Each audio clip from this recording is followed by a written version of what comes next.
এমন চমৎকার জায়গা, এমন সুন্দর শান্ত প্রকৃতি, এখানে না আসলে সত্যি মিস করতাম। তাহলে বল। তুই কথা বলিস না, এর সবটুকু ক্রেডিটের ভাগিদার হলো ও না বললে এখানে হয়তো আসাই হতো না। আরে ওকে এখানে আসতে চেয়েছিল, আমি জিত ধরাতেই ও শেষ পর্যন্ত প্রোগ্রামটা ফাইনাল করলো। ভাগ্যিস তুই জিত করেছিলি।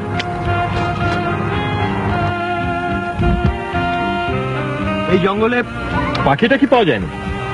ঘুঘু পাবি, কিন্তু তুই রাইফেল চালাতে পারিস তো? বড় বড় মিল চালিয়ে দেই, রাইফেল তো রাইফেল। আচ্ছা আচ্ছা, তুই একটু দেখিয়ে দে। এখন না, পরে দেখাবো। হ্যাঁ,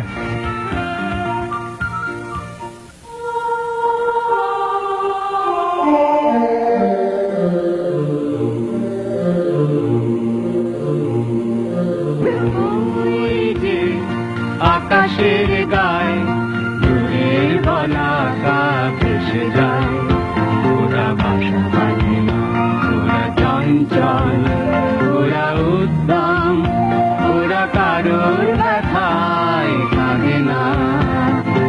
ওই যে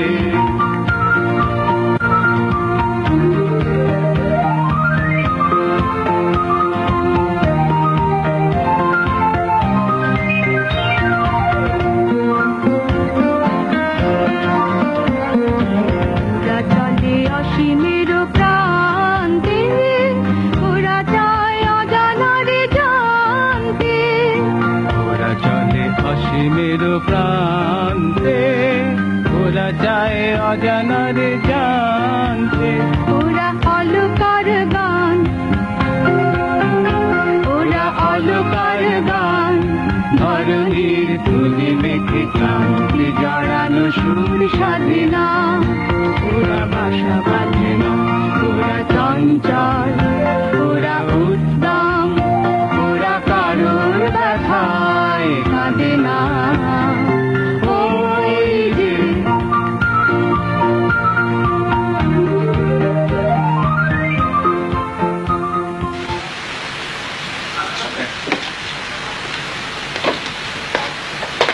সালাম স্যার। ওয়ালাইকুম সালাম।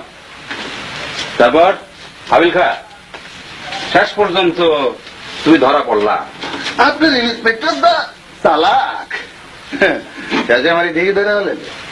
এই, তুমি আবার ওকে হাত করা পড়িয়ে রেখেছো কেন? খোলো খোলো। স্যার যদি পালিয়ে না স্যার। আরে না, পালাবে না, খোলো।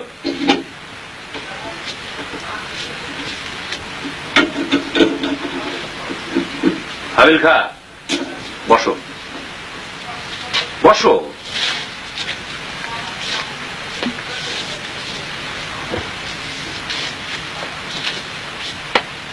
খিদে লাগছে, কি খাইবা? বিরিয়ানি খাওয়ান। আমির আলী, জি স্যার। বিরিয়ানি। আপনার এই দারোগা কাল রাত থেকে আমার কোনো খাওয়ান দেয়নি, খালি দুটো বিস্কুট আর এক গ্লাস পানি। কম দেখি কি জুলুম, খিদায় যান বাইরে যেতেছে। আমির আলী, এটা ভারী অন্যায় করেছে। যাও, তুমি হাবিলের জন্য খাবার নিয়ে আসো, যাও।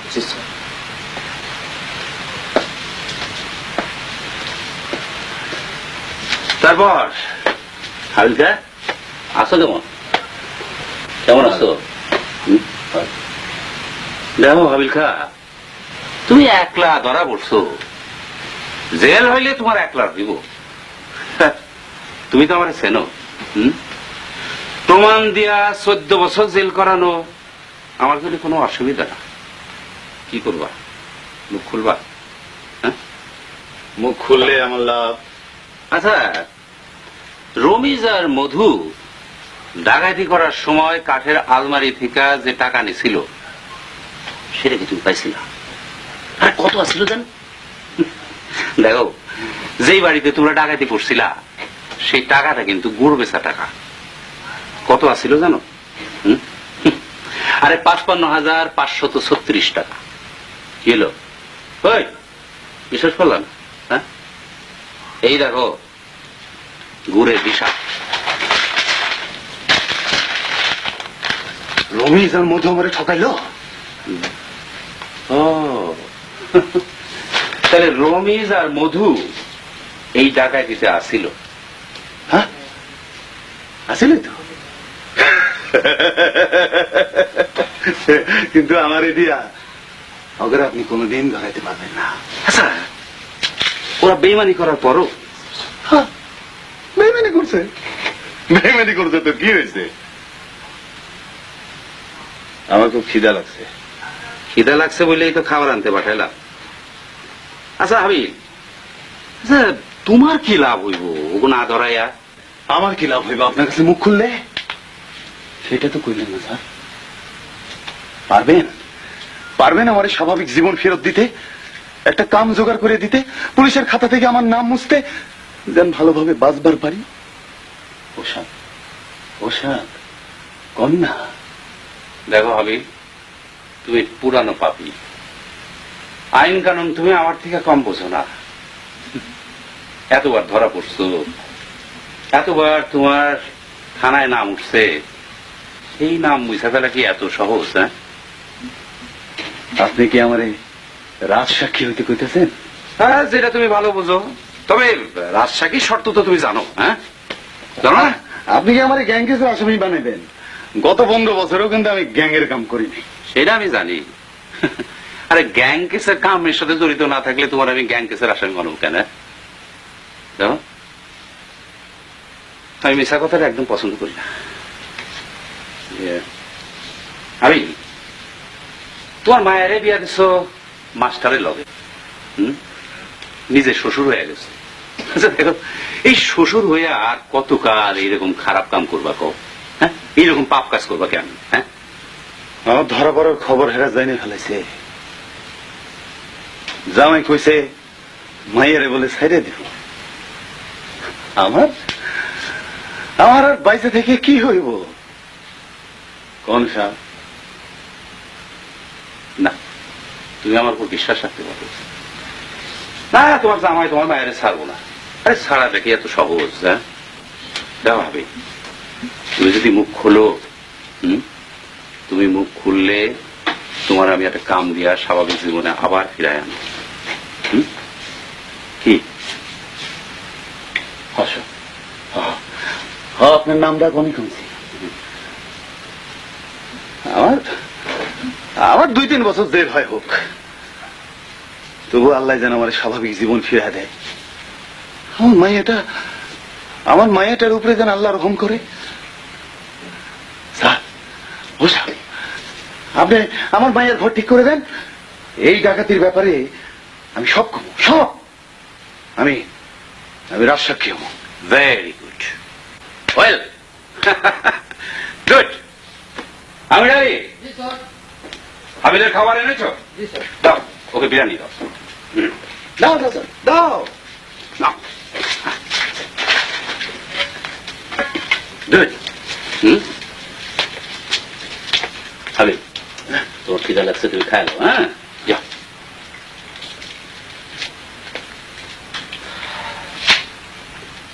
হাবিল আলী। জি স্যার। হাবিল সব স্বীকার করবে। হাবিল, কেমন লাগতেছে? আলা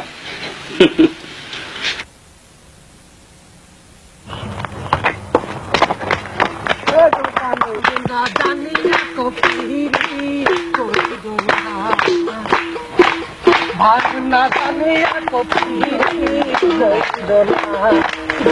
ও ভাই ওই সেই চালা কেউ বোঝে না। ভাগনা জানিয়া কইল না ভাই, ভাগনা জানিয়া কেউ প্রীতি কইল না। ভাগনা জানিয়া কেউ প্রীতি কইল না।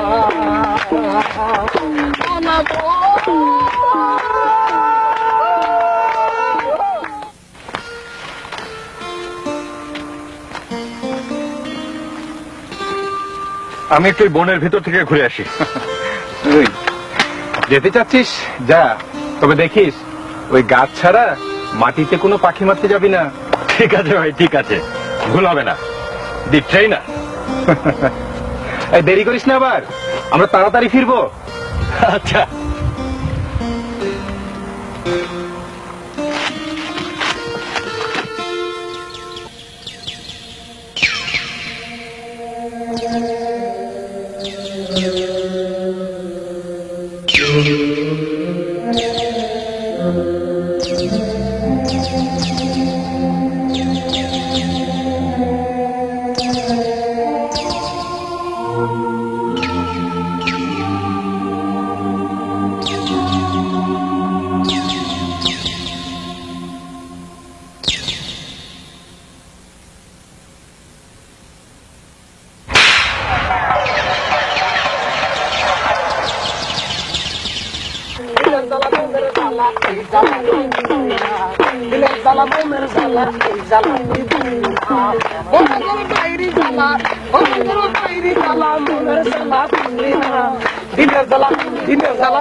মাত্র 2 দিনের রিমান্ডে কেন আনছি জানো?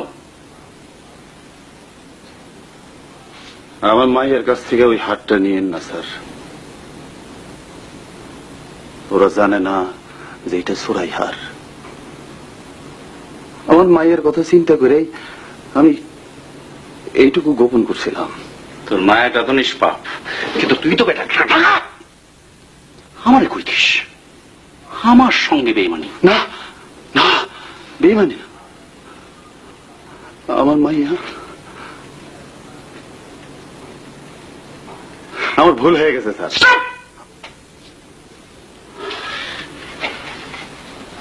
ঠিক আছে, এই মজা তুমি হাবিল পরে টের পাবা। হ্যালো, সালাম স্যার। স্যার, জি স্যার। স্যার, স্যার কোথায় বললেন? ঘরপাড়া গ্রামের বেলাঘর পাড়ায়। জি স্যার। স্যার, স্যার, স্যার কি নাম বললেন যেন?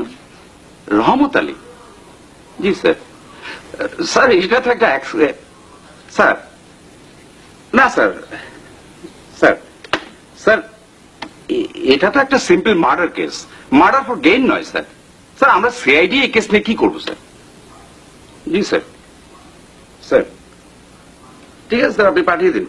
জি স্যার, আমি দেখবো স্যার। স্যার, জি sir. Sir, sir, sir. Amir Ali. জি স্যার। আরো একটা মার্ডারের কেস আমাদের ঘাড়ে এসে চাপলো। ঘরপাড়া গ্রামের কার মার্ডারের কথা কইলেন? রহমত আলী, চট্টগ্রাম বিশ্ববিদ্যালয়ের ছাত্র ছিল, তুমি চেনো নাকি? হ্যাঁ চিনি। কেমনে চেনো? ওই চট্টগ্রামে লেখাপড়া করতো, মাস দেড়েক আগের ঘটনা। খুন হয়েছে, জেল থেকে শুনছি। আমার আত্মীয় তো, তাই। তোমার আত্মীয়?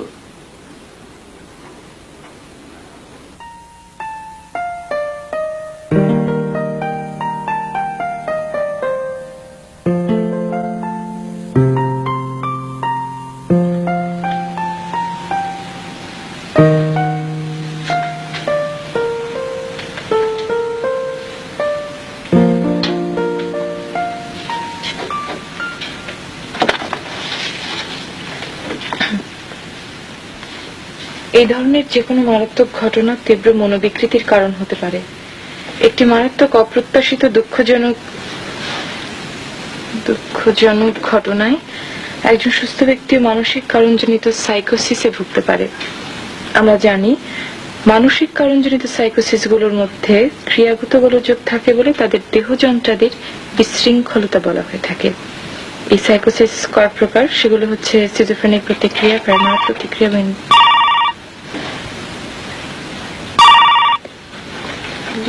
প্রতিক্রিয়া।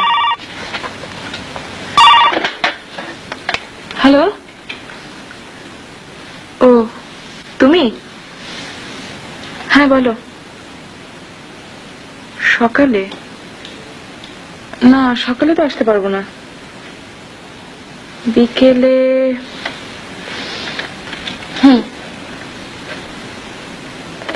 না না, বুঝি তো, কলেজের ছাত্রীদের যে অবস্থা। হ্যাঁ, বিকেলে আসবো। আচ্ছা, ঠিক আছে। এই এই শোনো, তুমি কেমন আছো বলো তো? না, তোমার গলার স্বরটা যেন কেমন লাগছে। সত্যি বলছো কিছু হয়নি? কেন তাহলে খুন হবে? বিধবা মা আর তার একমাত্র ছেলে, আর দু একটা গরিব আত্মীয় স্বজন নিয়ে পরিবারটা বসবাস। গত 7-8 বছর ধরে রহমত আলী চট্টগ্রামে পড়াশোনা করছে। কারো সাথেও নেই, পাচেও নেই। জি স্যার। ছুটি ছাটাতে মাঝে মধ্যে বাড়িতে আসে, জি স্যার। কিন্তু খুনের একটা কিনারা করতে না পারলে রহস্যটার পেছনে ছোটা সম্ভব না। থানা তো স্যার 3 জনকে ধরেছে। তা জানি, কিন্তু ওই 3 জনই খুনের ব্যাপারে অত্যন্ত নিরীহ। যদিও ওই 3 জনের নামে রেকর্ড আছে, কিন্তু আমার কেন যেন মনে হয় ওরা ভিলেজ পলিটিক্সের শিকার। জি। খুনের ব্যাপারে ব্যবহার করা হয়েছে টোটোবো রাইফেলের গুলি। ওই এলাকায় বা ওই অঞ্চলে জি স্যার। কারো কাছে টোটোবো রাইফেল নেই, জি। আছে পিস্তল অথবা শটগান। স্যার, এই টুটু বোর রাইফেল দিয়ে শুটিং বা পাখি শিকার চলে, কিন্তু খুন? তুমি তো বেশি বুদ্ধিমান, তাই একটা ব্যাপার জানো না। কি ব্যাপার স্যার? টোটোবো রাইফেল গুলি মোটর রেঞ্জ কত জানো? জানি স্যার, 1 মাইল। ও, জানো তাহলে। জি। আচ্ছা হানিফ, টোটোবো রাইফেল জি। ডিসেম্বর মাস, পাখি শিকারের সিজন। স্যার। তার মানে হাঁস, ঘুঘু অথবা অন্য কোনো পাখি। স্যার, এই খুনের তো স্যার কোনো ক্লু পাওয়া যাইতেছে না। নানান কাহিনী বেরোচ্ছে, কিন্তু কোনোটাই সঙ্গত বলে মনে হচ্ছে না। তাছাড়া এমন কোন পূর্ব শত্রুতার জেদ বা এমন কোন প্রভোকেশন পাওয়া যাচ্ছে না স্যার, যার ফলে এটা যে খুন তা প্রমাণ করা যায়। আমি স্যার আর পারছি না, ছুটতে ছুটতে একবারে পাগল হয়ে যাবার দশা স্যার। ওইসব পারছি না পারবো না কথাটা একদম বলবে না তো। জি স্যার। আচ্ছা, ব্যাপারটা খুন নাও হতে পারে, অ্যাক্সিডেন্টাল। না না, তাই বা হবে কেন? তাহলে তো পিওতে মার্ডার ওয়েপেনটা পাওয়া যেত। গুলিটা হৃৎপিণ্ড ভেদ করে গিয়ে গাছে বিঁধেছিল। জি স্যার। পুলিশ সেটা পেয়েছে। এই মার্ডারের উইপেনটা স্যার ভিকটিমের তো নাও হতে পারে, অন্য কারো হাতে অ্যাক্সিডেন্ট ভুল করে, যার জন্য স্যার এই খুনের মতো লাগছে ব্যাপারটা। You are correct. তোমার চিন্তাটা তো ফেলে দেবার নয়। আমি স্যারকে এই পয়েন্টটা বলবো। স্যার, আমি বলি কি, আপনি জেলে গিয়ে একবার হাবিলের সাথে দেখা করেন। ওই এলাকাটা স্যার হাবিলের একবারে নখদর্পণে। আমার মনে হয় স্যার, ওই অ্যাঙ্গেলে ওকে জিজ্ঞাসা করলে সে কিছু তথ্য দিতে পারবে স্যার। জি স্যার। চলো। হ্যাঁ। কি ভাবছো বলো তো? না, কিছু ভাবছি না। আজ তো শুধু নয়, সেদিন ফোনেও তোমার কথা শুনে মনে হচ্ছে সামথিং ইজ রং। কি হয়েছে তোমার? আমাকে কি কিছু বলা যায় না? না, তা নয় সম্ভব। তুমি কি অপরাধের সঠিক কোনো সংজ্ঞা জানো? কেন সজীব, তুমি কি কোনো অপরাধ করেছো? এমন কোনো অপরাধ যে আমাকেও বলতে পারছো না? তুমি কি তোমার মতো করে কিছু ভেবে নিচ্ছ? সেটাই কি স্বাভাবিক নয়? বিশ্বাস করো, জ্ঞানও তো আমি কোনো অপরাধ করিনি। তাহলে মন খারাপ করছো কেন? ভুলে জানো সবকিছু। আবার কি ভাবছো? না, চলো যাই। সজীব, তুমি কি আর কাউকে, মানে এমনও তো হতে পারে তোমার অজান্তে তোমার জীবনে আর কেউ এসে গেছে। যদি তাই হয় তাহলে আহা শম্পা, সেরকম কিছু নয়। তাহলে আমাকে তুমি বলতে পারছো না কেন? আমি আমি কি করব? তোমাকে তো বলতে চাই, কিন্তু কিন্তু কিন্তু কি? আমি বলতে পারছি না শম্পা। না মানে, আমাকে কিছু সময় দেবে? চলো।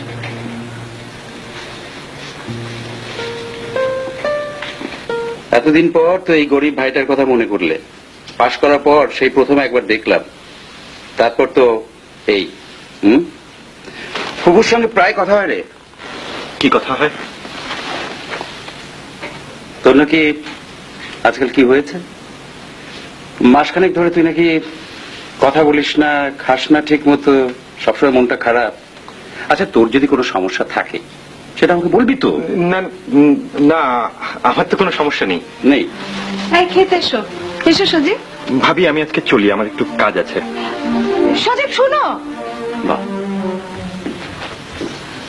আশ্চর্য, ছেলেটাকে তাড়িয়ে দিলে। ফুপু কি মনে করবেন বলো তো? এতদিন পর ছেলেটা এসেছিল, নিশ্চয় কোনো প্রয়োজনে। স্টুপিড নাকি ছেলেটা? আমার সঙ্গে ওই রকম করলো কেন? হ্যাঁ, কি ব্যাপার, তুমি খাবে না? খাবো তো 100 বার, তবে পরে, এখন না। আমার কি মনে হয় জানো, হুম, ফুপু ঠিকই বলেছেন, ছেলেটার খুব তাড়াতাড়ি একটা বিয়ে দেওয়া দরকার। টেক্সটাইল ইঞ্জিনিয়ারিংটা পাশ করার পর বিদেশি একটা বাইং কোম্পানিতে ওর একটা ভালো চাকরি হয়ে গেল। স্যালারি স্ট্যাটাস দুটোই ভালো। তুমি ঠিকই বলেছ, ওর একটা বিয়ের প্রয়োজন। কার বিয়ে বাবা? তোমার নয়, that I am sure of ইট। না না, সজীব কাকুর বিয়ের কথা বলছিলে, তাই আড়াল থেকে শুনে। ও দেখো, মুরব্বীদের কথা আড়াল থেকে শোনাটা খুব খারাপ। এবার তোমার এই আদরের দুলালিটিকে, মানে আমাদের কন্যা রত্নাটিকে এই সমস্ত শিখিয়েছে বুঝি? যত বড় হচ্ছে তত গাধা হচ্ছে। আমার মেয়েটাকে তুমি গাধা বললে? এটা কিন্তু ঠিক না মা, এখন আমি অনার্সের ছাত্রী। বলো না বাবা, সজীব কাকুর বিয়ে দিচ্ছ তোমরা? তুই কিছু একটা বলবি মনে হচ্ছে না? সেই কথাই তো বলছিলাম, জানো মা, আমি সেই কথাই তো বলছিলাম, জানো মা, আমি শুনেছি সজীব কাকু আমাদের কলেজের সাইকোলজি ম্যাডামকে খুব পছন্দ করেন, দেখতে যা মিষ্টি। তাই? সেই জন্যে ব্যাপারটি তো দেখলেন, আমিও খুঁজে পাই না রহমত আলীরে কে খুন করবার পারে। তবে মরণ লেখা থাকলে সাপ মানুষ এমনি মরে যায়। তোমারও কপাল ভালো, মেয়েটিকে লেখাপড়া শিখিয়ে ভালো একটি জামাইয়ের সাথে বিয়ে দিয়েছ। এসপি সাহেব ডেকে এনে বোঝাবার পর ছেলেটা বুঝলো। আমার কাছে কি মনে হয় জানো, ছেলেটা খুবই রিজনেবল। কি বল করলেন? মানে আমার মনে হচ্ছে ছেলেটা খুব ভালো। কিন্তু হাবিব, ওই খুনের একটা কিনারা করতে না পারলে চাকরি যা থাকে না। কি যে কন, সরকারি চাকরি এত সহজে যায়? আরে রহমত আলীর কেউ খুন করে নাই। আমার মনে হয় বাইরের কোনো মানুষের হাতে আটকা দুর্ঘটনায় মরছে। বাইরের কোনো লোক ওখানে আসবে কেন? নাকি বাইরে থেকে কাউকে ভাড়া করে আনা হয়েছে? কিন্তু ওই সময় ওই অঞ্চলে বাইরের কোনো লোক এসেছে বলে শুনিনি। গ্রামটা অনেক বড়, অনেক বড় বড় সব ওই গ্রামে থাকে। মাঝে মধ্যে গাড়ি করে বেড়াইতে আসে। আমি কই কি স্যার, ওই গ্রামের জঙ্গলের আশেপাশে খোঁজ নেন, কিছু পাইলেও পাইয়া যেতে পারেন। আচ্ছা, ওই জঙ্গলে আসা যাওয়ার অন্য কোনো পথ আছে? না, এমনি কোনো রাস্তা নাই। তয় শুকনা মরশুমে গজারির জঙ্গলের উল্টা দিক দিয়া মানুষজন যাতায়াত করে। তাই তো, এখন তো শুকনো মৌসুম। ঠিক আছে, দেখি ব্যাপারটা। ও, এ আমি কি করলাম? গোরা ভাইয়ের কাছে গিয়ে এই খুনের ব্যাপারে ভালো করে খোঁজটাও নিতে পারলাম না। এটা কি সেই খুন যেখানে পিকনিকে গিয়েছিলাম? সেটা সাবুদের গ্রাম, ওটার নামই তো ঘরপাড়া। সাবুকে কি জিজ্ঞেস করব? না না, কি জিজ্ঞেস করব? ও যদি টের পেয়ে যায়, এতদিন পর যদি সন্দেহ করে? না না, কেউ জানে না, আমিও কাউকে বলিনি। আমি নিশ্চিত সেটাই খুনি। থানা পুলিশ মামলাটাকে ডিটেক্ট করে ফেলবে, ধরা পড়ে যাব। সাবু যেন কি বলছিল, কি বলছিল? মামলাটার সিআইডি নিয়েছে, মানিকগঞ্জে আছে গোরা ভাই। সর্বনাশ, গোরা ভাই মামলাটা তদন্ত করবে। কি সুন্দর পরিবেশ, পিকনিক, কিন্তু একই হয়ে গেল।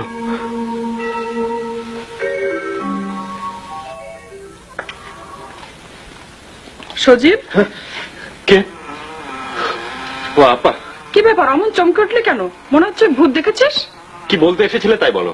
গোরা ভাই ফোন করেছিলেন, কাল সকালে তোকে বাসায় দেখা করতে বলেছেন। ওদিকে শম্পা এসে বসে আছে।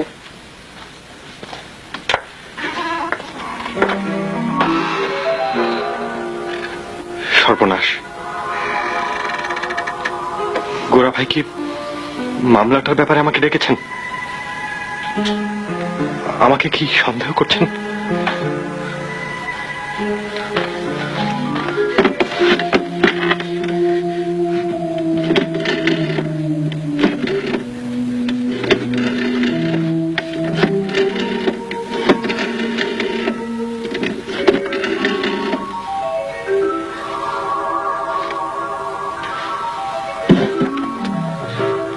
হ্যালো হ্যালো, সাবু, জি না, একটু সাবুকে দেবেন। আমি মানে আমি সজীব। সাবু, আচ্ছা, ওই যে একটা খুন। হ্যাঁ হ্যাঁ, আমাকে তোর এ ব্যাপারে দরকার কেন?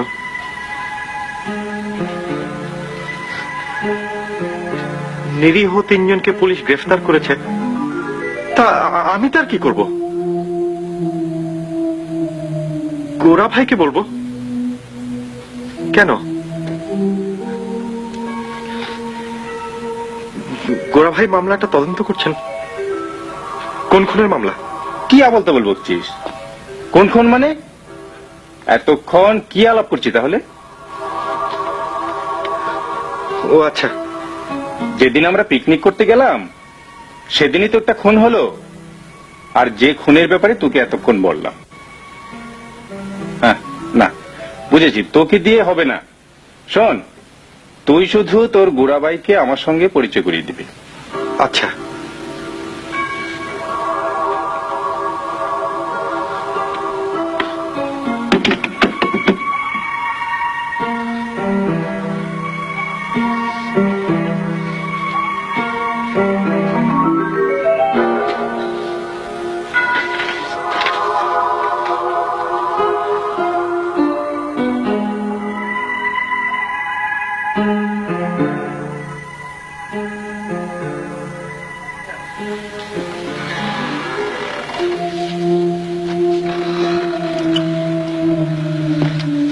কি ব্যাপার?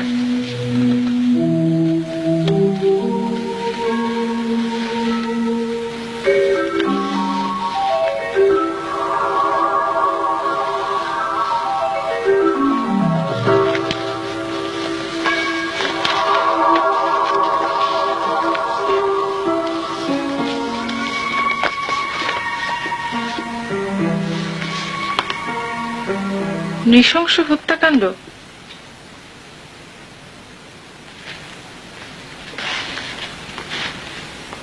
ঘরপাড়া গ্রামের বেলাঘর নামক স্থানে রহমত আলী নামক ব্যক্তিকে কে বা কারা গুলি করে হত্যা করেছে?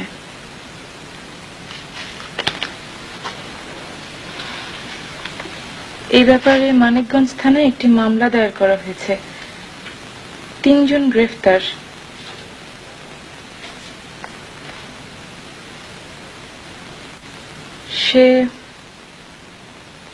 সে চট্টগ্রাম বিশ্ববিদ্যালয়ের মাস্টার্সের ছাত্র, বিধবা মায়ের একমাত্র সন্তান। খুনটা আমি করেছি।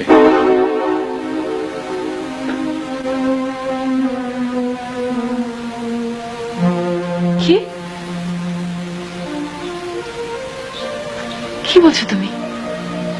হ্যাঁ, খুনটা আমি করেছি। 3 জন?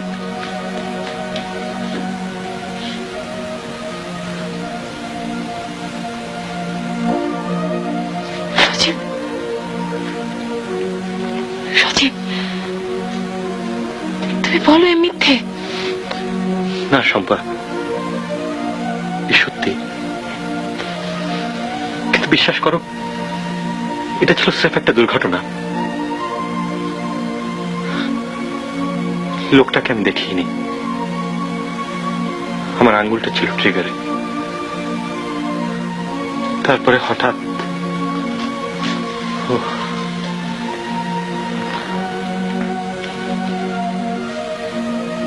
এখন কি হবে সজীব?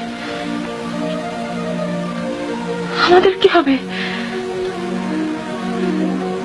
আমার কি হবে? আমাদের কি হবে? এত সুন্দর পৃথিবী থেকে, সুন্দর জীবন থেকে আমি হারিয়ে যাব। আমার ফাঁসি হবে। না না না, তোমার কিছু হবে না।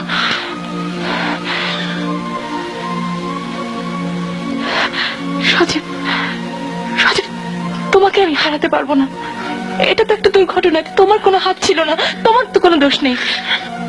দেখে নিও সজীব, তোমার কিচ্ছু হবে না। কিন্তু মানুষ খুন। আমারই হাতে একজন যুবক, একটা তরতাজা প্রাণ খুন হলো। আমার বন্ধুদের সাথে পিকনিকে গিয়েছিলাম মানিকগঞ্জে। সাবুর একটা রাইফেল ছিল। রাইফেলটা নিয়ে আমি পাশের জঙ্গলে গিয়েছিলাম পাখি শিকার করতে। হঠাৎ আমারই ভুলে রাইফেল থেকে একটা গুলি বের হয়ে যায়, আর সেই গুলিতে মারা যায় এই সেই যুবক। মামলাটা তদন্ত করছেন আমারই এক দুঃসম্পর্কের ভাই, গোরা ভাই। ভালো নাম রেজা। রেজা ভাই আমাকে দেখা করতে বলছেন। সজীব, তুমি কি তোমার রেজা ভাইয়ের সঙ্গে দেখা করতে যাবে? যাব, অবশ্যই যাব। না প্লিজ, তুমি যেও না প্লিজ। আমাকে যেতেই হবে, আমি পালাতে পারবো না। তাহলে আমিও তোমার সঙ্গে যাব।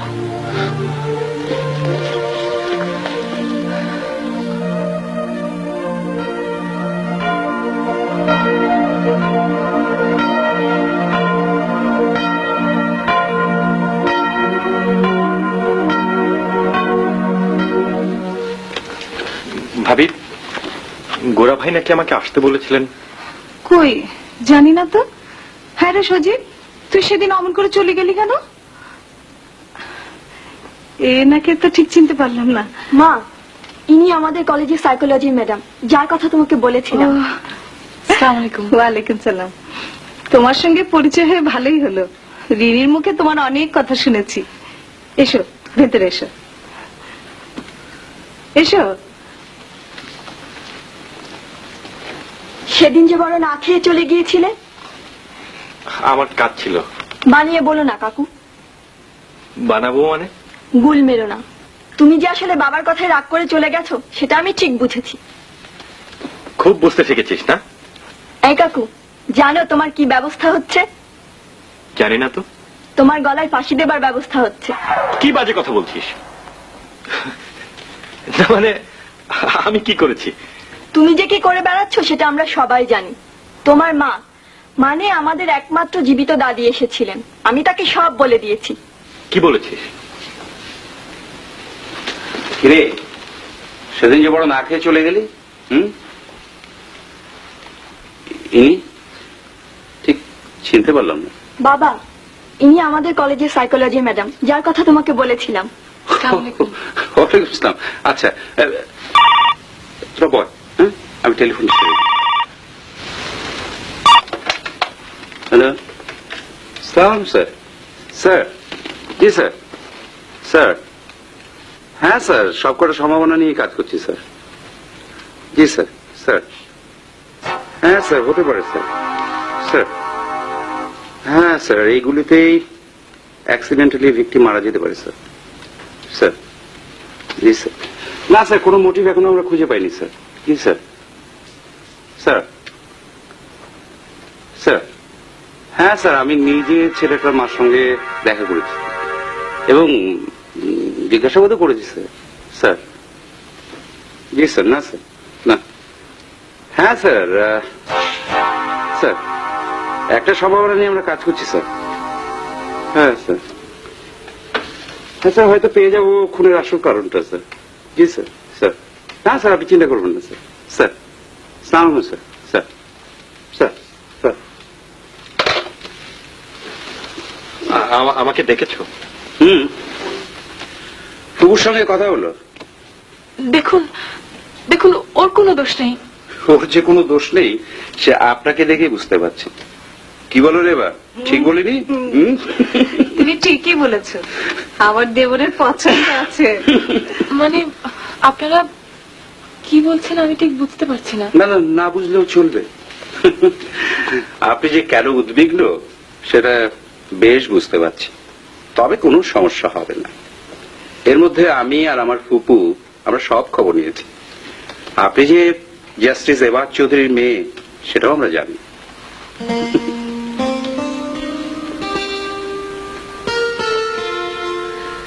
আমি অনেক ছোট, আমাকে তুমি বলবেন। হ্যাঁ হ্যাঁ, বলবো, অবশ্যই বলবো, তবে এখন না, পরে। ও সজীব, একটু আয় তো আমার সঙ্গে। হ্যাঁ, আয় না।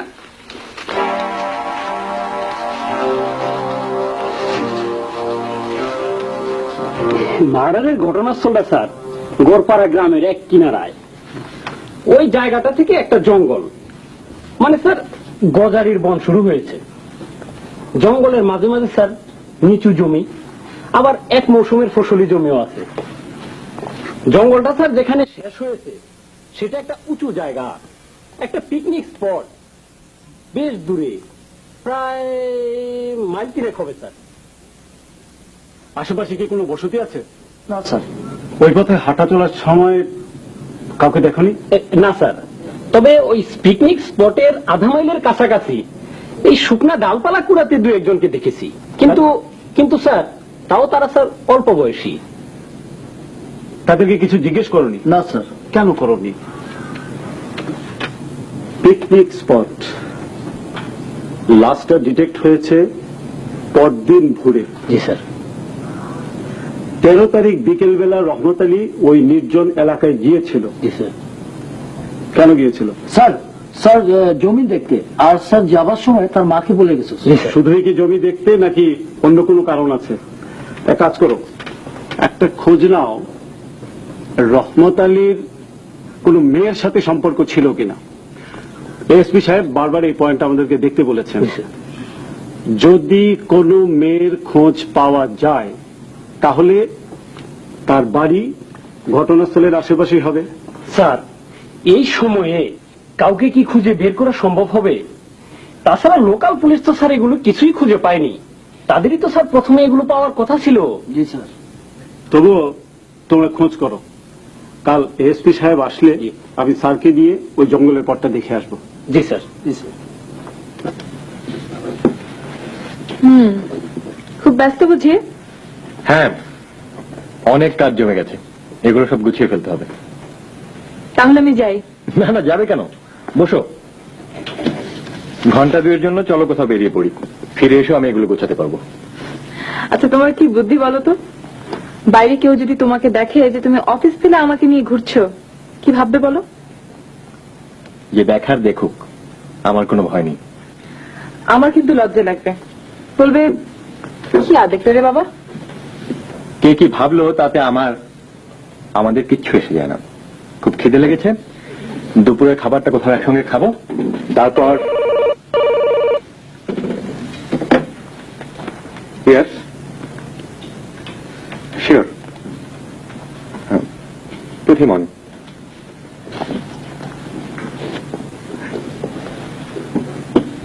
Hello. হ্যাঁ বল। দোস্ত, আমার হাতে সময় নেই, আমাকে বেরোতে হচ্ছে।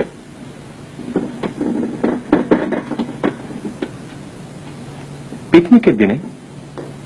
আচ্ছা, বারবার তুই পিকনিকের দিনের কথা বলিস কেন? আচ্ছা আচ্ছা ঠিক আছে। ওই তিনজন নিরীহ তুই বুঝলি কি করে? ঠিক আছে ঠিক আছে, নিরীহ হলে ছাড়া পাবে।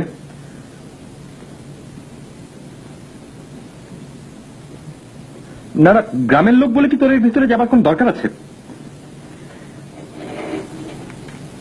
না না, তাতে কি হয়েছে? আমি এসপি রেজার সঙ্গে অফিসের ব্যাপারে কখনো কথা বলিনি। তোর কি দরকার আছে তার কাছে যাওয়ার? আচ্ছা ঠিক আছে, তোর যা খুশি কর।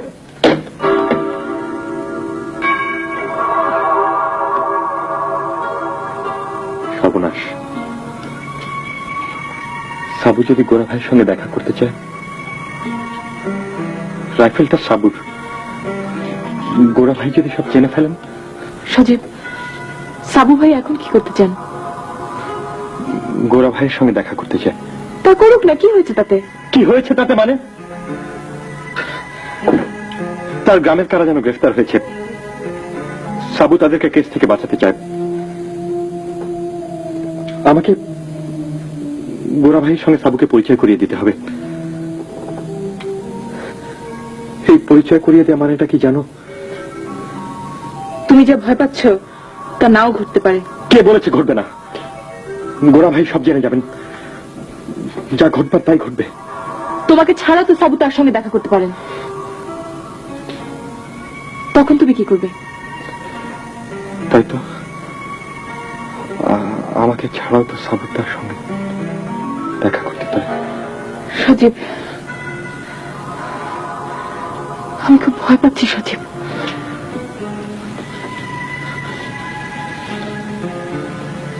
তুমি কিছু মনে করো না শম্পা,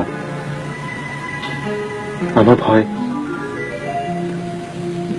তোমাকে হারাবার ভয়। তোমার জীবনটা আমি নষ্ট করে দিলাম। অনেক আশা ছিল, অনেক স্বপ্ন দেখেছিলাম তোমাকে নিয়ে। না সজীব, তোমার ধারণা ভুল। তুমি আমাকে কখনোই হারাবে না, যাই ঘটুক আমি তোমারই থাকবো। এখন তুমি আমাকে ঠেলে দিলেও আমি সরে যাব না, প্রয়োজনে অপেক্ষা করব চিরকাল। Yes, it's a very important. আচ্ছা, ছেলেটার বয়স কত? 15-16 বছর হবে স্যার। লোকটার গায়ে একটা নীল রঙের কাপড় পরা ছিল এবং হাতে বন্দুকটা কি ছিল সেটা সে ভালো করে খেয়াল করেনি, তবে তাকে পিকনিক স্পটের দিকে দৌড়ে যেতে দেখেছে। সে কথাটা অন্য কাউকে বলেনি তো? না স্যার, এটা তার কাছে এরকম ইম্পর্টেন্ট মনে হয়নি। তুমি আবার প্রশ্ন করে ইম্পর্টেন্স এটা বাড়িয়ে দাও না? না স্যার, আমি খুব ক্যাজুয়ালি জিজ্ঞাসা করে সেটাকে 161 এ রেকর্ড করে নিয়েছি। খুব ভালো করেছো, ভেরি গুড। তবে ছেলেটা আন্ডার এজ, কেউ তাকে প্রভাবিত করতে পারে। তুমি এক কাজ করো, তুমি কার্যবিধির 164 ধারা ওর স্টেটমেন্টটা রেকর্ড করে নেবে কালই। স্যার, স্যার, স্যার, পাওয়া গেছে স্যার। কি পাওয়া গেছে? মেয়েটার নাম স্যার শেফালি। শেফালি? জি স্যার। এই রহমত আলীদের প্রতিবেশী স্যার, এই মানিকগঞ্জ কলেজের ফার্স্ট ইয়ারের ছাত্রী স্যার। ফার্স্ট ইয়ারের ছাত্রী? জি স্যার। বাহ, ওই মেয়েটার সাথে ওই জায়গায় তার ডেটিং ছিল। কি ছিল? ডেটিং ছিল স্যার। বাহ বাবা, চমৎকার খবর। আর এই রহমত আলীর ছুটিতে এসে মাঝে মাঝে ওই জায়গায় তার সাথে দেখা করেছিল। সেদিনও মেয়েটা দেখা করতে গিয়েছিল স্যার, একটু দেরি করে ফেলেছিল। এই যার জন্য রহমত আলীকে না পেয়ে সন্ধ্যার সময় মেয়েটা একাই বাড়ি ফিরে এসেছিল। পরের দিন স্যার ওই জায়গায় রহমত আলীর লাশটা পাওয়া যায়। লাভ ট্রায়াঙ্গেল? জি স্যার। কোন রাইভেল থাকতে পারে, খোঁজ নাও। আমার একমাত্র অবলম্বন এখন তুমি, কিন্তু আমি চাচ্ছি না তোমার মতো সম্ভাবনাময় জীবন আমার সাথে জড়িয়ে নষ্ট হোক। সজীব, সজীব, তুমি এই প্রসঙ্গ একেবারেই আনবে না। আমার এই জীবনটা ঘিরে তুমি রয়েছ, তোমার কিছু হলে সেটা হবে আমার। এত ভেঙে পড়ছো কেন? হয়তো দেখবে তোমার কিছুই হলো না, আর যে দুর্ঘটনা ঘটে গেছে সেখানে তোমার তো কোনো হাত ছিল না, তুমি তো তা ইচ্ছে করে করনি। আমার সবচেয়ে বড় পাওয়া, সবচেয়ে বড় সান্ত্বনা, তুমি আমাকে ভুল বোঝনি। তোমাকে না বলতে পারলে আমি হয়তো পাগলই হয়ে যেতাম। সজীব, দুর্ঘটনা দুর্ঘটনাই, এতে তোমার কি কোনো হাত ছিল? ছিল না। সজীব, এক কাজ করবে? বলো। চলো আমরা দূরে কোথাও চলে যাই।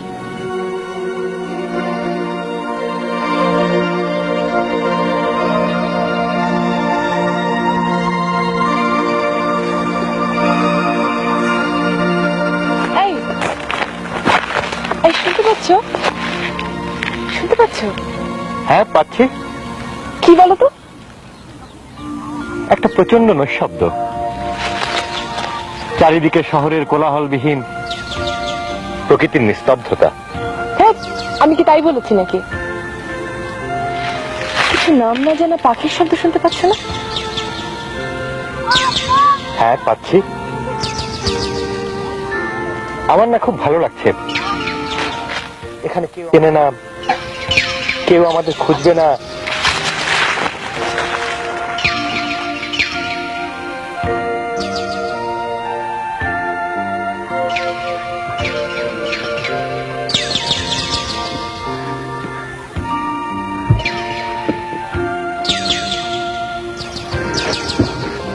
আচ্ছা আচ্ছা, এখানে যদি আমাদের বাকি জীবনটা কেটে যায় তাহলে কেমন হয় বলো তো?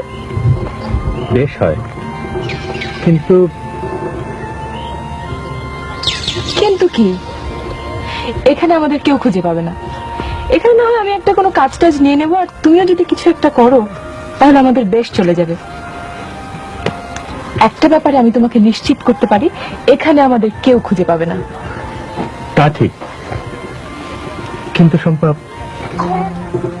আমার বাঁচার স্বাদ ছিল, কিন্তু তুমি আমায় বাঁচতে দাওনি, আমায় খুন করেছ।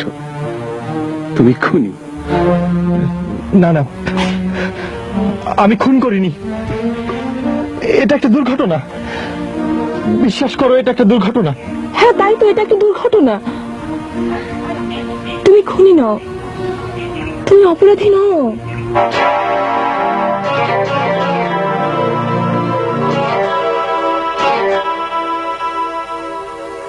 কে বলেছে ও অপরাধী নয়? ভেবেছিলে পালিয়ে যাবে? তোমাকে গ্রেফতার করা হলো। ও পালায়নি, ও পালায়নি।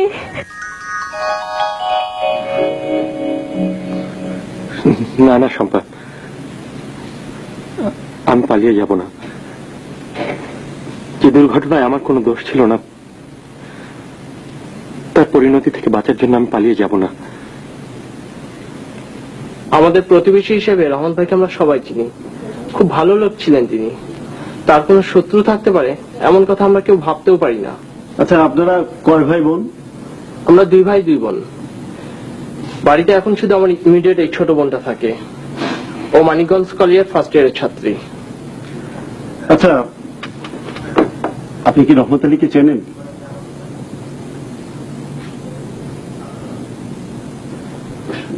নিজাম সাহেব, আমি ওনার সাথে কথা বলতে চাই একা। চলেন, বাইরে বসবেন।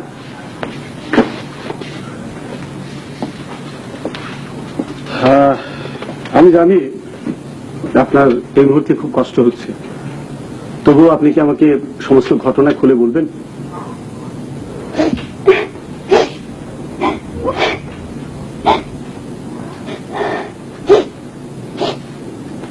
কি বলবো, সে তো আর নেই, আর কোনোদিন ফিরেও আসবে না। তার মানে আপনি রহমত আলীকে ভালোবাসতেন? আচ্ছা, আপনাদের এই সম্পর্কের কথাটা আর কে কে জানতো? কেউ না, আপনার ঘনিষ্ঠ কেউ? পৃথিবীর কেউ জানতো না, এমনকি আমার কোনো ঘনিষ্ঠ বান্ধবীও না।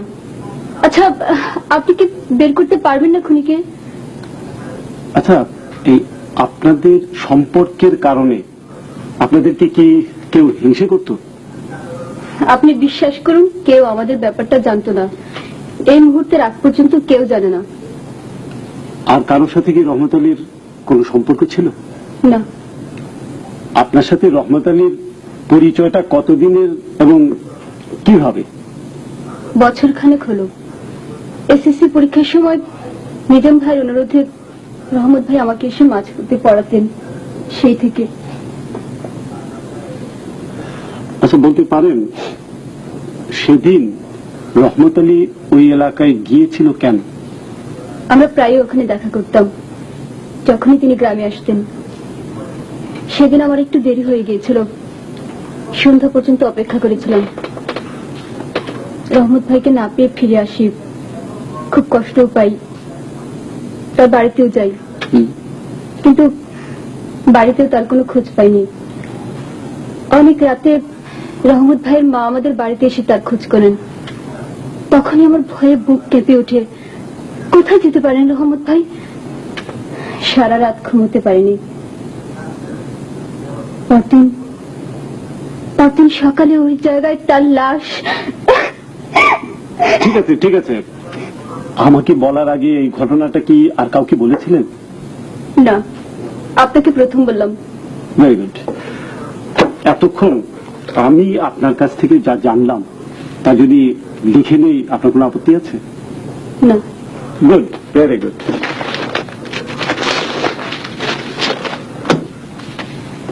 আপনি পুরো ঘটনাটা গুছিয়ে এখন বলুন। আচ্ছা গোরা ভাই, তোমার জীবনের সব কেসই কি তুমি ডিটেক্ট করতে পেরেছো? না, কিন্তু কেন বলতো? না, এমনি।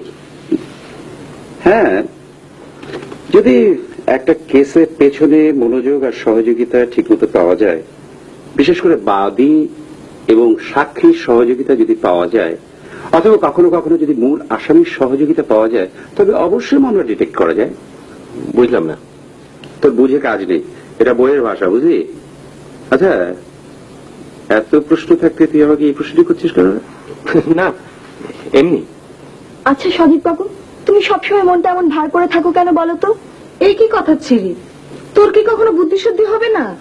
আহা, সজীব যদি মন ভার করে থাকে তাহলে ও কি করবে? আচ্ছা, তুমি সবসময় মেয়েটাকে এত সাপোর্ট করো কেন? এই জন্য তো দিন দিন আরো বেয়ারা হচ্ছে। মা, আমি কিন্তু মোটেই বেয়ারা মেয়ে নই। বাবা। ইয়েস, আমার মেয়েটা মোটেই বিয়ারা নয়। It's a false acquisition. Thank you বাবা। আবার আবার তুমি ওকে সমর্থন করছো? ও হ্যাঁ, আচ্ছা তোমরা একটু ভেতরে যাও না, সজীবের সাথে আমার কিছু জরুরি কথা আছে। যাও। খেয়ে যেও কিন্তু।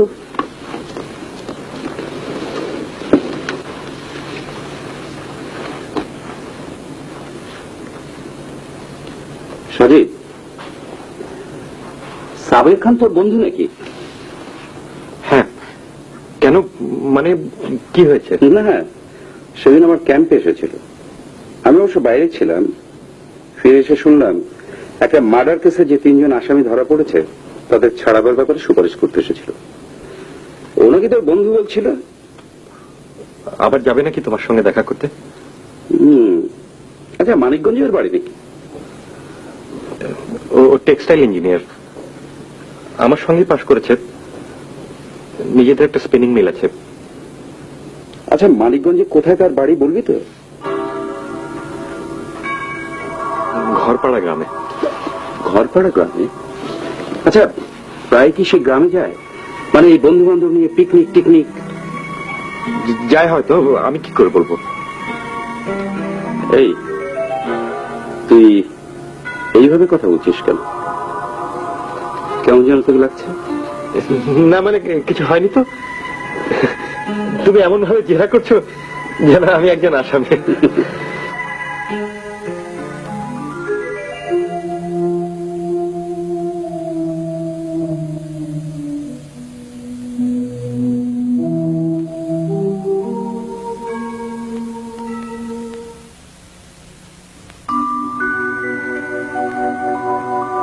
কাছে থেকে দূর ছিল কেন গো আধারে, কাছে থেকে দূর ছিল মিলনের মাঝে বিরহ কারায় বাধারে, কাছে থেকে দূর ছিল কেন গো আধারে, কাছে থেকে দূর ছিল সম্মুখে রয়েছে সুধা পারাবা। তাহলে সেদিন আপনারাই ঘরপাড়া গ্রামে পিকনিক করতে গিয়েছে? জি। আরে বলুন তো, কতজন ছিলেন এবং কে কে ছিলেন? আমরা কজন বন্ধু বান্ধব, রুহুল আর সজীব। আমরা সন্ধ্যার আগে আগেই ঢাকায় ফিরে এসেছিলাম। আচ্ছা, আপনারা কি সারাক্ষণ একসাথেই ছিলেন? হ্যাঁ, তা ছিলাম, তবে দুপুরের দিকে সজীব একাই জঙ্গলের ভিতর গিয়েছিল। কেন? পাখি শিকার করার জন্য। কি দিয়ে? আমার রাইফেলটা নিয়ে গিয়েছিল, মানে আমার .22 বোল্ট। চমৎকার। আপনি আপনার রাইফেলটা দিয়ে দিলেন? যাকে, তাতে কি কোনো অঘটন ঘটেছিল? না তো, তা ঘটবে কেন? আচ্ছা বলুন তো, সজীব কতক্ষণ পাখি শিকার করেছিল? ইনফ্যাক্ট ওর জন্যই আমাদের ঢাকায় ফিরতে দেরি হয়ে গিয়েছিল। ওই সন্ধ্যার একটু আগে আগেই ও ফিরল, তারপর আমরা রওনা দিই ঢাকার পথে। একটু মনে করে বলবেন কি, সজীব সেদিন কি রঙের কাপড় পরেছিল? ওর গায়ে, হ্যাঁ, ওর গায়ে বোধ হয় খুব সম্ভবত একটা নীল রঙের কাপড় ছিল। হুবহু মিলে যাচ্ছে। তাহলে ওই যে 3 জন অ্যারেস্ট হলো, তাদের ব্যাপারে কিছু করাটা এই মুহূর্তে আমি কিছু বলতে পারছি না। তবে ওরা যদি নির্দোষ হয় তাহলে তো কিছু হবে না, ওরা ছাড়া পেয়ে যাবে। ঠিক আছে, আমরা আজকে তাহলে উঠি। উঠি গড়াবে না, বসুন। কাল আপনি আপনার রাইফেল আর লাইসেন্সটা নিয়ে আমার এখানে আসবেন, কেমন? কেন বলুন তো? আর মানে এত দূরে আসতে আসতে দুপুর 12টা 1টা বেজে যাবে। আপনি যদি বলেন আমি ঢাকায় আপনার অফিসে। Are you late raiser? If so then I cannot help you. কাল 11টার সময় আপনি আপনার রাইফেলটা নিয়ে আমার ক্যাম্পে আসবেন, যান। জি ঠিক আছে, আমি আমার রাইফেল আর লাইসেন্সটা নিয়ে আসবো। গুড। কিন্তু ওগুলোর দরকারটাকে একটু বলবেন? না, এই মুহূর্তে কিছু বলা যাবে না, তবে 7-8 দিন পরে আমি আপনাদের জানাবো। যান। সাবু গোরা ভাইয়ের সঙ্গে দেখা করেছে, আমার জন্য ওর বিপদ হবে কেন? ওকে কেন বললাম না সব ভেঙে? জিজ্ঞেস করেছিল জঙ্গলে গিয়ে আমি কোনো অঘটন ঘটিয়েছি কিনা, বলিনি ওকে। কেন বললাম না? বলিনি কি ভালো করেছি? আমি না বললে কেউ জানবে কি করে?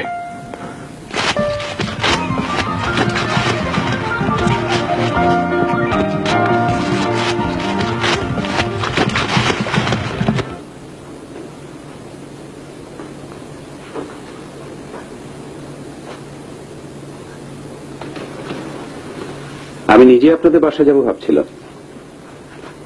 কেন বলুন তো? ঠিক যে কারণে আপনি এখানে এসেছেন সেই একই কারণ। কি কারণ আমি ঠিক বুঝতে পারছি না। আচ্ছা, আপনি কেন এসেছেন সেটা বলুন। আমি কি দাঁড়িয়ে কথা ও বলবো? না না, বসুন।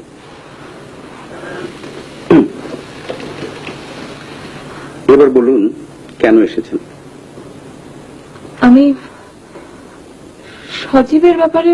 সজীবের ব্যাপারে কি? দেখুন দেখুন, সজীবের কোনো দোষ ছিল না, এটা একটা অ্যাক্সিডেন্ট। ইয়েস, এটা একটা অ্যাক্সিডেন্ট, এবং সেই অ্যাক্সিডেন্টের ঘটনাটা জানার জন্যই আমি আপনার ওখানে যেতে চেয়েছিলাম। আচ্ছা, আপনি এই অ্যাক্সিডেন্টের বিষয়ে যা জানেন আমাকে একটু খুলে বলবেন কি? ওর সাথে পিকনিকে আমারও যাবার কথা ছিল। তারিখটা মনে আছে?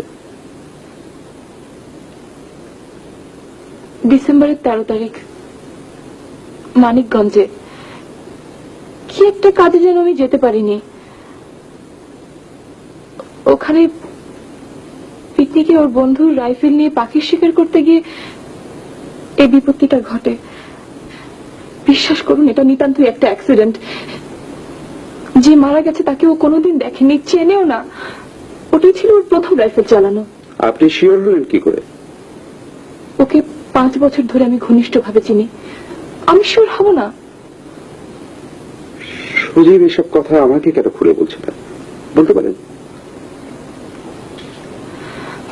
একটা ভুল, একটা অ্যাক্সিডেন্টের জন্য ও কি খুনের আসামি হবে? এখন একমাত্র আপনি পারেন ওকে বাঁচাতে। আপনি না বাঁচালে ওর ফাঁসি হয়ে যাবে। দেখুন, আপনার হাতে সব। প্লিজ প্লিজ, আপনি ওকে বাঁচান। আপনি না বাঁচালে ওর কিছু হলে আমি। সম্পদ, আপনি ঘাবড়াবেন না। বিষয়টা যদি অ্যাক্সিডেন্টই হয় তাহলে ওর ফাঁসি হবে না, তবে জেল জরিমানা একটা কিছু হবেই। আপনি কি কোনোভাবেই তাকে সাহায্য করতে পারেন না?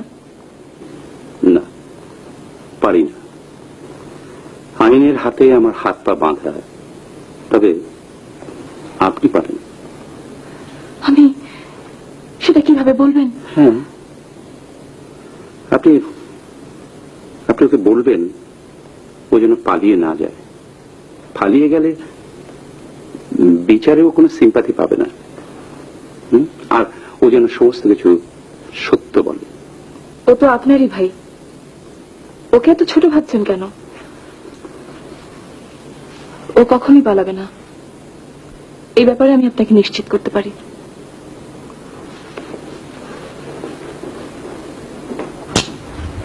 আপনাকে অ্যারেস্ট করা হলো। আমাকে অ্যারেস্ট করলেন কেন? আমার কি দোষ? আপনি আপনার লাইসেন্সের শর্ত ভঙ্গ করে আপনার আগ্নেয়াস্ত্র আরেকজনের হাতে দিয়েছিলেন। আপনার রাইফেল দিয়ে ছোড়া গুলিতে একটি লোক নিহত হয়েছে। মামলাটা সন্দেহাতীতভাবে প্রমাণিত, স্যার। কি বলছেন আপনি? আমার রাইফেল দিয়ে আমি মানুষ খুন করেছি? জি। না না, আপনি খুন করেননি, কিন্তু আপনার অপরাধ হচ্ছে আগ্নেয়াস্ত্র হস্তান্তরযোগ্য নয়, কিন্তু আপনি সেটা করেছেন। গত 13 ডিসেম্বর আপনি যখন পিকনিকে ছিলেন তখন লাইসেন্সের সেই শর্ত আপনি ভঙ্গ করেছেন, এবং যে কারণে সম্ভবত অসাবধানতার কারণে আপনার এক বন্ধুর হাতে এক যুবক নিহত হয়। যুবকটির নাম রহমত আলী। দাঁড়ান, কি বলছেন আপনি? রাইফেলটা সজীব আমার কাছ থেকে নিয়েছিল পাখি শিকার করার জন্য, আর আপনি বলছেন না না না না, সজীব জীবনই কোনোদিন ঘরপাড়া গ্রামে আসেনি। সে এখানকার কাউকে চেনে না। সে কেন খুন করবে রহমত আলীকে? না না, খুনের কথা বলছি না। ব্যালিস্টিক্স এক্সপার্টের ওপিনিয়ন অনুসারে আপনার রাইফেলের গুলিতেই যুবকটি নিহত হয়। It's a homicide, not amounting to the murder. I mean, এটা একটা অ্যাক্সিডেন্টাল ডেথও হতে পারে। I am not sure of it. মূল আসামি ধরা পড়ার পর আসল কারণটা জানা যাবে। তার মানে আপনি আপনি সজিবকে গ্রেফতার করবেন? ওহ মাই গড। না না, আমার ভুলের জন্য গাছের পাখিটাকে মিস করে রাইফেলটা আবার লোড করছিলাম, আঙ্গুলটা ছিল ট্রিগারে। আমার অজান্তেই আমি একটা যুবককে খুন করলাম। এ কি করলাম শম্পা? আমি কি করলাম?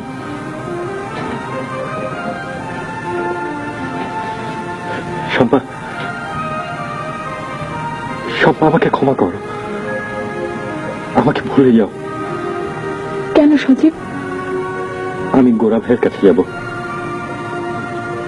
সব স্বীকার করব। আমার ফাঁসি হয়ে যেতে পারে। সজীব, আমি সব জেনে এসেছি। আমি জানি তোমার ফাঁসি হবে না। তবু আমি একজন আসামি, দুর্বিষহ যন্ত্রণা আমি আর সইতে পারছি না। আমি যাচ্ছি, জানি না আবার কখনো তোমার কাছে ফিরতে পারবো কিনা, আর ফিরলেও আমি থাকবো কিনা। সজীব, সজীব, তুমি আমারই থাকবে। আমি তোমাকে আর বাধা দেব না। অনেক যন্ত্রণায় তুমি ক্ষতবিক্ষত হয়েছ। যাও, গিয়ে সব খুলে বলো। আমি জানি তুমি তাতে অনেক শান্তি পাবে। কিছুদিনের জন্য আইনের শাস্তি যদি হয়, সেটা কিছু নয়। আমার খুব কষ্ট হবে, কিন্তু তোমার মনের যে শক্তি, বিবেকের যে প্রচন্ডতা, তাকে তুমি ছোট করে দেখো না। তোমার এই শক্তিকে আমি শ্রদ্ধা করি। তুমি মন খারাপ করো না সজীব, তুমি ফিরে আসবে। আমি তোমার অপেক্ষায় থাকবো। ওই যে আকাশে